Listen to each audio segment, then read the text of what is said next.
Hello दोस्तों, स्वागत है आपका चैनल में। Welcome to my channel.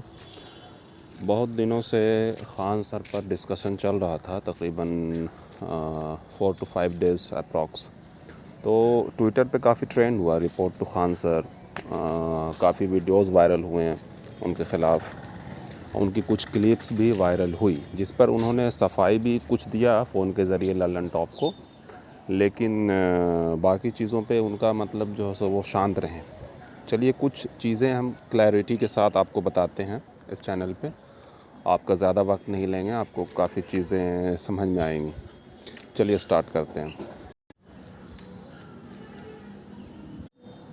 चलिए, तो सबसे पहला टॉपिक जिस पर उन्होंने सफाई दिया है उसके बारे में पहले बात कर लेते हैं। लल्लन टॉप को जो उन्होंने सफाई दी अपनी, बच्चे को कहा कि तुम अगर रोड पर प्रोटेस्ट करोगे तो पंचर और मीट काटते रह जाओगे इस उम्र में।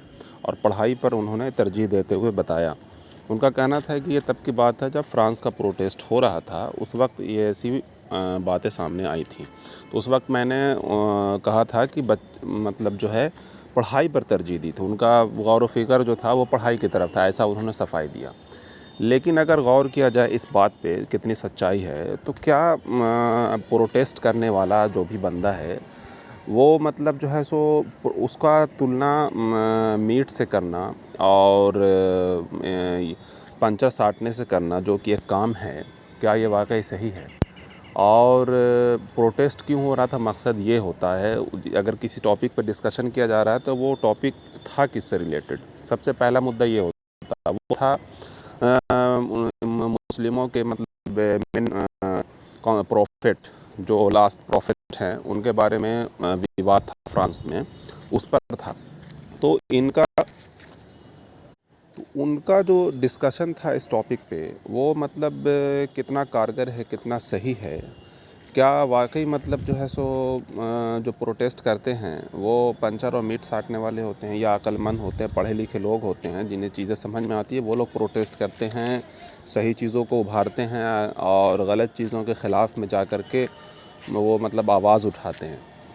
और क्या ये ख़ास समुदाय जो है मीट काटता है और सिर्फ मतलब जो है सो पंचर साटता है, पंचर साटने वाले कोई और समुदाय के नहीं होते हैं, या आप ख़ुद इस पर डिसीज़न ले सकते हैं। और दूसरी चीज़ ये है कि क्या बोलते हैं वो, और उन्होंने अभी इज़राइल और फ़िलिस्तीन के मसले पर भी डिस्कशन करते हुए उन्होंने कहा था कि 58 मुस्लिम कंट्रीज़ हैं जो कि मतलब इनको कुछ कर नहीं पा रहे हैं। और तो सवाल ये उठता है कि सिर्फ 58 मुस्लिम कंट्रीज़ कुछ कर नहीं पा रहे हैं, क्या इसके पीछे रीज़न क्या है? तो उसके जवाब में अगर वो थोड़ा सा और दिमाग लगाते हैं कि हालांकि टीचर वो अच्छे माने जाते हैं, टीचर के लिहाज से मतलब जो है उनको ठीक समझा जाता है, लेकिन जहाँ तक अगर मुद्दे पर डिस्कशन की बात आएगी तो उनकी सोच बहुत पीछे मतलब जो है रह जाती है। तकरीबन पूरे वर्ल्ड में, पूरी दुनिया में 210 कंट्रीज़ हैं। तो क्या वो सारे कंट्रीज़ इसमें इंटरेस्ट ले रहे हैं या ख़िलाफ़ में या सपोर्ट में इज़राइल के, किसी भी लिहाज से पहले समझना इसको ज़रूरी हो जाता है। तो 58 कंट्रीज़ की बात है मुस्लिम कंट्रीज़ की, तो वो सिर्फ जुमलेबाजी कर रहे हैं या पूरी तरीके से लड़ना चाह रहे हैं और लड़ नहीं पा रहे हैं, ऐसा मामला है, इसको समझना पड़ेगा। तो आजकल के हिसाब से लोग जो हैं सो युद्ध में ज़्यादा इन्वॉल्व नहीं होना चाहते हैं, वो अपने आप से मतलब रखते हैं। जैसे कि बाकी की कंट्रीज शांत हैं, सिर्फ मतलब बयानबाजी कर रहे हैं, जुमलेबाजी कर रहे हैं, तो ऐसे दोषी ठहराना कि 58 कंट्रीज़ कुछ कर ही नहीं सकते हैं, या मतलब जो है सो उनकी धर्म से मतलब जो है सो कनेक्शन होना कि ये इस धर्म से हैं और ये मतलब जो है सो पंचर साटते हैं। तो अगर ऐसी बात रही तो डेवलप्ड कंट्री के लिस्ट में आप जो है सो बाकी कंट्रीज़ का नाम देख सकते हैं, और दुनिया का रिचेस्ट कंट्री जो अभी है वो कतर है। तो इन सब चीज़ों का नॉलेज ख़ान सर को होना चाहिए था, बिफ़ोर डिस्कशन उनको ज़रा सोचना चाहिए था। ये एक बात हुई। दूसरी उन्होंने एक और बात कही थी, वो बात थी कि अब्दुल एरोप्लेन जो है उड़ा रहा है तो मतलब भड़का रहा है, और सुरेश उड़ा रहा है मतलब उड़ा रहा है।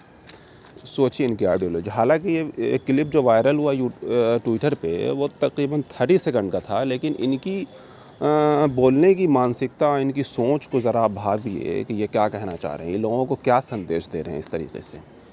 और क्या ये वाकई टीचर का काम करते हैं। जो मेरा थंबनेल था जो शुरू में आपने वीडियो को खोलते समय देखा होगा, उसमें यही क्वेश्चन था कि ये वाकई में टीचर का ही काम करते हैं या फिर इनकी सच्चाई कुछ और है। तो मैं इस मुद्दे को आप ही को सोचने के लिए मैं कहता हूँ, और अगले मुद्दे पर चलते हैं हम लोग।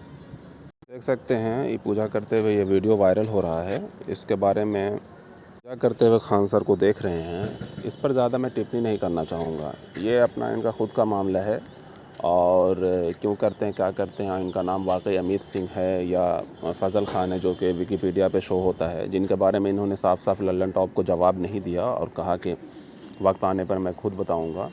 तो इनकी थोड़ा एटीट्यूड भी है चीज़ों को मतलब जो है किस तरीके से इनको आगे चल के एक वीडियोस बनाकर क्रिटिसाइज़ करना है इन सब मुद्दों पे, वो उन्होंने सोच लिया होगा और इसका कुछ ना कुछ अपना तर्क देंगे। लेकिन क्या ये तर्क उनका सही होगा देना?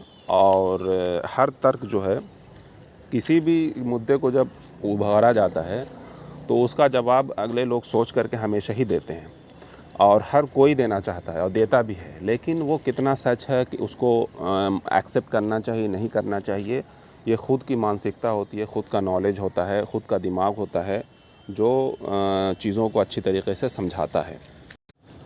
जो शुरू का ये था उस पर एक बात और बता देते हैं, जिसमें एक क्वेश्चन है कि इन्होंने जो इस्लाम पर ये टिप्पणी करते हैं या इस्लाम के बारे में जो बताते हैं, क्या इनका नॉलेज उसके ऊपर सही है या गलत है? तो इसका जवाब है कि ये गलत जवाब देते हैं। चूँकि इन्होंने एक तलाक़ के ऊपर वीडियोस बनाई थी जिसमें आधी बातें सही और आधी बातें गलत कही थी, जो कि मतलब आधी बातें क्या, अगर 1% भी अगर आप गलत बोल रहे हैं तो बहुत बड़ी बात हो जाती है, उसका मतलब दूसरा निकल जाता है। तो आपको अगर जिस फील्ड में नॉलेज है उस फील्ड पर डिस्कशन करें, उस फील्ड पर बात करें तो अच्छा है। लेकिन आप जो है सो धार्मिक चीज़ों में लड़वाने का, धार्मिक चीज़ों को एक तरफ नीचा, एक तरफ जो है सो झुकाव ज़्यादा, पॉपुलैरिटी लेने के लिए, फेमस होने के लिए, लोगों के प्रति ये करने के लिए, अपना विश्वास गलत तरीके से बनाने के लिए, तो बहुत सारी चीज़ें दुनिया में इस मॉडर्न एरा में बहुत सारी चीज़ें आपको मिल भी जाएंगी। लेकिन इससे क्या असर पड़ता है और आपकी इमेज कैसी बन रही है, आप क्या कर रहे हैं, आपका दिल खुद जानता है। तो ऐसा काम ना करें जिससे मतलब किसी भी मतलब कास्ट को, किसी भी रिलीजन को आहत पहुँचे। किसी धर्म से मेरा वीडियो बनाने का, इस कहीं पर भी आपने देखा होगा, मेरा मकसद किसी को, किसी धर्म को क्रिटिसाइज़ करना नहीं, बल्कि हकीकत को आपके सामने पेश करना था। और उम्मीद है कि आपको बात समझ में आई होगी। अब नेक्स्ट वीडियो फिर आएगा और वो बड़ा ज़बरदस्त रहेगा, पूरी कोशिश रहेगी। आप लोग ज़रूर देखिए, इस चैनल को सब्सक्राइब कीजिए। और जितने जहाँ पर बहुत सारे चैनल सब्सक्राइब हैं, तो एक चैनल अगर आप सब्सक्राइब करते हैं तो आपका कुछ जाएगा नहीं, बाकी आपकी मर्ज़ी। उम्मीद है दोस्तों फिर मिलेंगे नेक्स्ट वीडियो में।